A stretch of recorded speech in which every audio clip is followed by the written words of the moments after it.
SSC CGL 2017 में ये question पूछा गया था। बोला गया था कि एक राइट एंगल ट्राइंगल के अंदर अगर हम इस तरीके से सेमी सर्किल रखें तो सेमी सर्किल की रेडियस क्या होगी अगर उस ट्राइंगल की साइड्स हमें गिवन हो, जैसा इस क्वेश्चन में दिया हुआ है।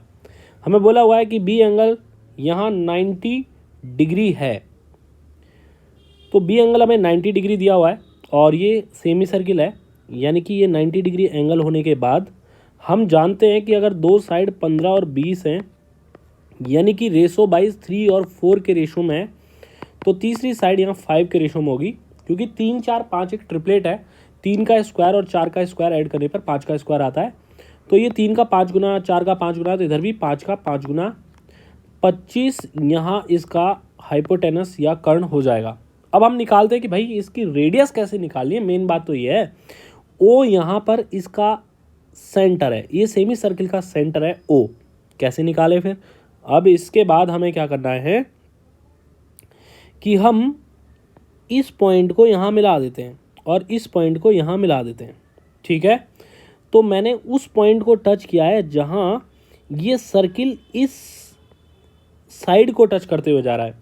तो देखो, ये यहाँ टेंजेंट है और ये यहाँ रेडियस है, तो रेडियस और टेंजेंट के बीच में बनने वाला एंगल हमेशा कितना होता है? 90 डिग्री। तो ये भी एंगल हमारा 90 डिग्री होगा और ये भी एंगल हमारा 90 डिग्री होगा।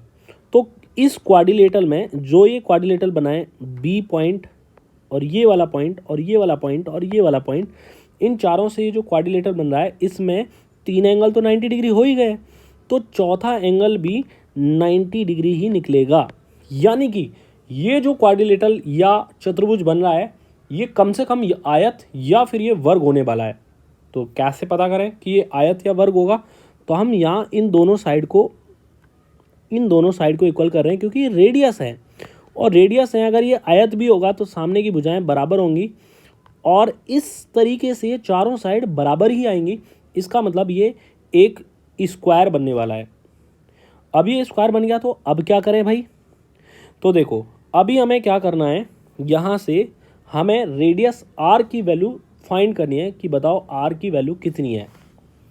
तो चलिए अब हम आर की वैल्यू फाइंड करने के लिए चलते हैं। तो आर की वैल्यू फाइंड करने के लिए हम इस डिस्टेंस को, अगर ए से और इस पॉइंट की डिस्टेंस चाहें तो ये देखो, ये भी आर है, यहाँ से यहाँ तक आर है, ये कंप्लीट 15 थी, तो ये 15 माइनस आर हमारे पास बची होगी।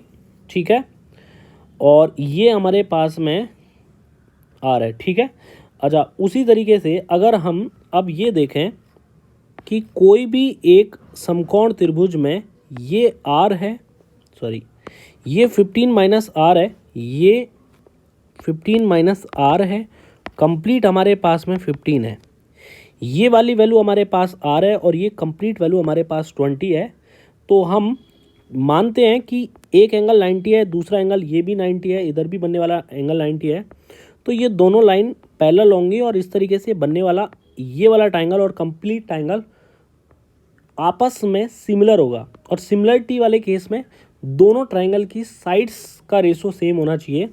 तो हम कहेंगे कि इस छोटे वाले ट्रायंगल की साइड 15 माइनस आर और बड़े वाले ट्रायंगल की साइड 15 का रेशो इस छोटे वाले ट्रायंगल की साइड आर और 20 के इक्वल होना चाहिए। मतलब ये छोटे वाले ट्रायंगल की साइड, इस एंगल, ये दोनों एंगल इक्वल हो जाएंगे, इस एंगल के सामने की साइड और इस एंगल के सामने साइड का रेशो, और ये जो कॉमन एंगल है, ये जो कॉमन एंगल है, इसके सामने की दोनों साइड आर और 20 के रेशो के बराबर होना है।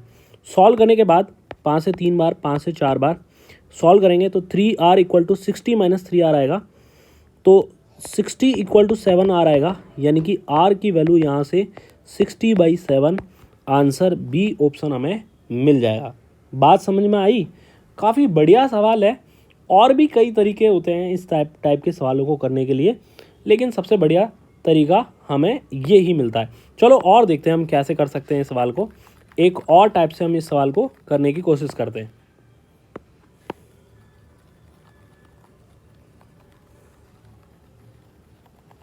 देखिए, अगर मैं यहाँ इसको मैं मिला देता हूँ यहाँ से यहाँ तक, और यहाँ से अब मैं वापस से फिर से मिलाता हूँ यहाँ पर, तो ये भी 90 डिग्री का एंगल बना था, ये भी 90 डिग्री का एंगल बना था। ये हमारा आर है और ये हमारा आर है। तो ध्यान से समझना, ये जो ट्राइंगल बन रहा है हमारे पास, ये जो ट्राइंगल बन रहा है, और दूसरा ये जो ट्राइंगल हमारे पास बन रहा है, इन दोनों ट्राइंगल का एरिया कंप्लीट ट्राइंगल के एरिया के इक्वल होना चाहिए। हाँ कि ना? हाँ। आप बोलोगे हाँ, तो मैं कैसे लिखूँगा कि यार कंप्लीट ट्राइंगल का एरिया हाफ इंटू में बेस इंटू में हाइट करोगे तो 20 इंटू में 15 आएगा, इक्वल होगा।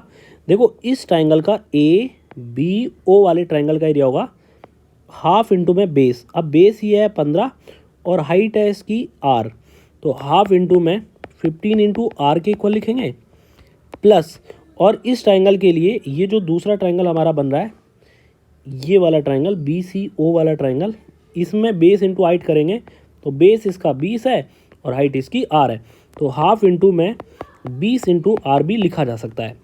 तो यहाँ से हाफ का कोई सेंस नहीं है, हाफ कैंसिल आउट हो जाएगा। तो बेसिकली आर की वैल्यू अगर हमें निकालनी है तो 20 इंटू 15, यहाँ दोनों में आर कॉमन आएगा तो 15 प्लस 20 बचेगा, तो 20 प्लस 15 हम यहाँ से लिख सकते हैं। यानी कि अगर आप डायरेक्ट ही फॉर्मूला देखना चाहते हो तो आर की वैल्यू, ये परपेंडिकुलर है ये बेस है, तो perpendicular into base upon perpendicular plus base, ये फॉर्मूला हमारा आर की वैल्यू निकाल सकता है। तो इसको सॉल्व करने पर 20 इंटू 15 यानी कि 300 लिखे हम, 300 बटा 35 बराबर आर लिखेंगे।